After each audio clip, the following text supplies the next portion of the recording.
All right, now we're doing 8Q square in sum. This is by Jay Hoffner, and 92% of the people like it.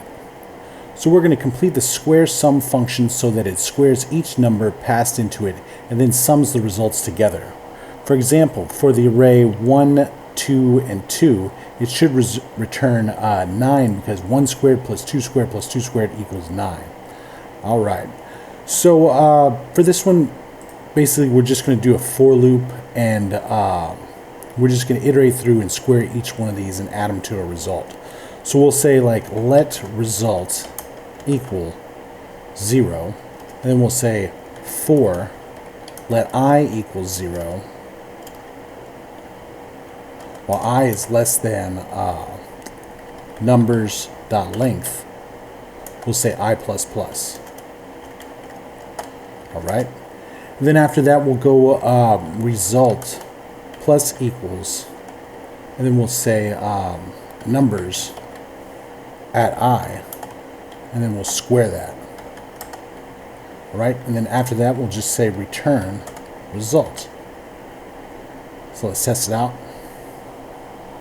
All right, it works. And let's attempt it, make sure there's no tricks. Okay, it's good.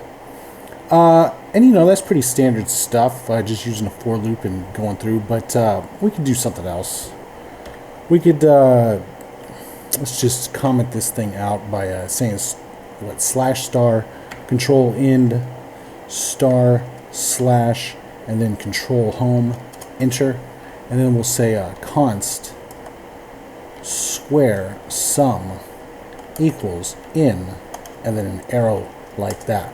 We'll say console.log like that, and right here we'll just say in to start off with. So let's test it out. Alright, so we've got 1 and 2 as expected. So for this one, what we're going to do is we're going to use the reduce method on it so that we can square it each time and then add it to the final value. And so we're going to say in.reduce, and then we're going to say what should we say here? Ac cur, and then we'll say ac plus cur **2, and we'll say comma 0. Let's see what happens. All right, 5. Well, that's the end of that. Nah, just kidding.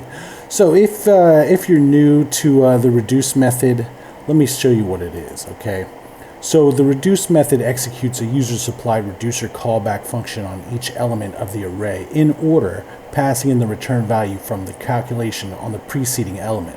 And the final result of running the reducer across all elements of the array is a single value. And also, the first time that the callback is run, there's no return value to the previous calculation, but if supplied, an initial value may be used in its place.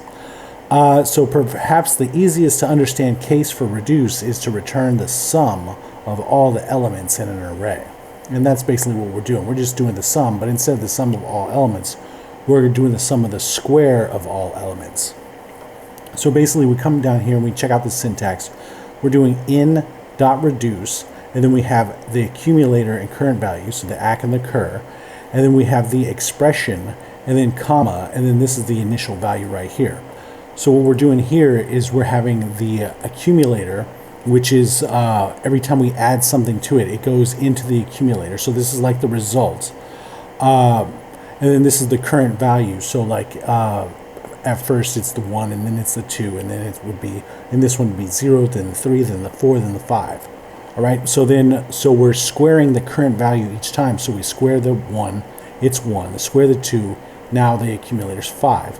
And it returns 5, and that's basically it. And the 0 is here because at first there's nothing in the result. It's basically like the initial value of the result of this result right here. All right, hopefully that makes sense. It's pretty much exactly the same as this, but in one line. So let's get rid of this. Let's get rid of this, and let's test it out. All right, and let's attempt it. All right, and submit it. All right, all right. So basically right here they're using the reduce method, except for they're using the regular function syntax instead of the arrow function syntax, but it's pretty much the same. They got the initial value and they're doing this expression right here. And then here's the arrow function syntax of it. And then here's a for each method, and I mean, you can check that one out if you want. And then here's the for, and you can just check out all the rest of them if you feel like it. Let's go over to mine, just me on that one. Best practice in my opinion. Very much like it, and we'll see you next time.